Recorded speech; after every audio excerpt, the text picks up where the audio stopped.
Hey Internet, it's Mike with Mike Jones Knife and Tool, and it's good to be back online again. Just noticed today another comment on that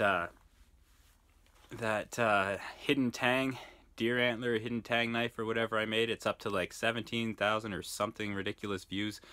And I gotta ask you guys, where is that all coming from? A couple of you have been really cool about mentioning the date and how many views the video has at that date and time, which is sweet. So I'd love to know where that's coming from, and also how to project that onto more videos in the future, because that would be awesome.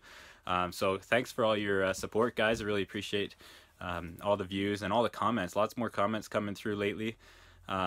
So that's really cool. Please keep that coming. One question I've been getting a bunch lately is about glue, what kind of glues I use to put handles on knives. I do use Gorilla Glue quite a bit.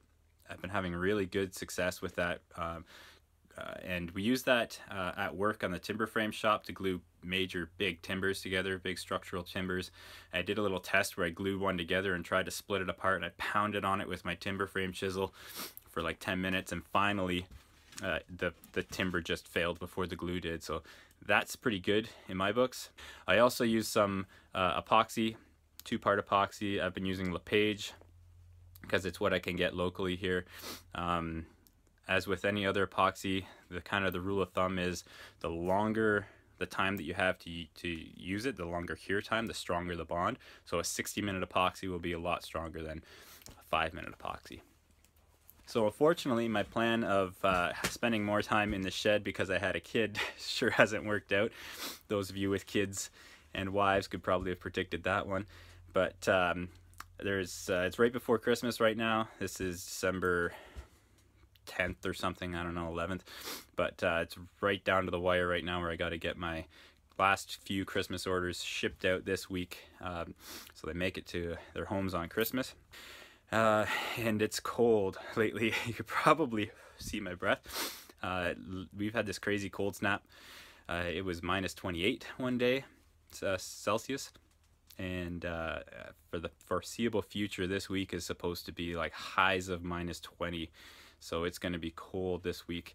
I finally did insulate the roof, the ceiling of my shop, but the walls, there's no insulation. You can see around the door there's daylight, so it doesn't help a lot when it's -20. -10, -15. I've got this little electric heater, this guy down here, and the shop's not big. It's about 120 square feet, so he can get it up to kind of like -5, -2, you know, something that's a little bit more agreeable. But yeah, it's definitely cool in here. I'd love to put a wood stove in, but you know, my 120 square feet, and most of it's full of workbench and shelves and stuff. So my actual workspace, the area I can actually walk in, is about, I don't know, like 40 square feet. So there's not a lot of room.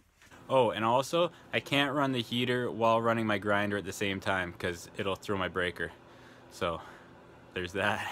I finally got some handle material for bushfuckers, so those are moving out. I think I'm down to I got 2 full-size ones left to build and 2 F models, so that's real exciting. I've had a list of people who've been really patient. Really want to thank you guys for hanging on and holding out for those. So they're finally coming out. Like I say, if you're still on the list and haven't heard back from me, you're about to get yours. So thanks very much for that. So in the new year, the Christmas rush will be over. Things always slow down in retail in general, but also for sure in my world, in my knife making world. So things will be slower in the new year. So I've got a little more time to pick around on doing some new stuff, some new ideas that kind of build up, but I don't really have time to do throughout the year. So stick around for that. I'll try to bring you guys along for some of my new ideas for knife shapes and handle materials and things like that. There's a bunch of stuff on the website, MikeJonesKnifeandTool.com, which I've been trying to be pretty good about updating, actually. There's some knives and some heritage tools and stuff like that for sale. I still have one Volkskniven left. I made 15 of those and 14 of them sold, so there's one of those left. They're $100, and full handmade, same process as all the rest of my knives, just no frills, and they've been really good. People have been really happy with those lately. They got a lot of traction. And so check out the website. Also, some people still somehow find my old Carbon Made website. It's carbonmade.mikejonesknifeandtool.com. So I just updated that one because it was really old. It was full of like my first few knives that I ever made, and it was kind of embarrassing having that website online. So that's all updated, so feel free to keep coming through that one. It's a good way to get a hold of me too, commenting on there. So anyways, thanks very much. I got to get back to grinding this thing so I can get back inside where there's a fire. And keep up the comments. Like I say, if this kind of video is good for you guys like this stuff, then I'll actually write down the names of who's been asking questions and drop your name in a video and try to answer more of your questions publicly like this. So keep those coming. So yeah, I appreciate all the views and comments, and feel free to share videos with friends. And thanks very much.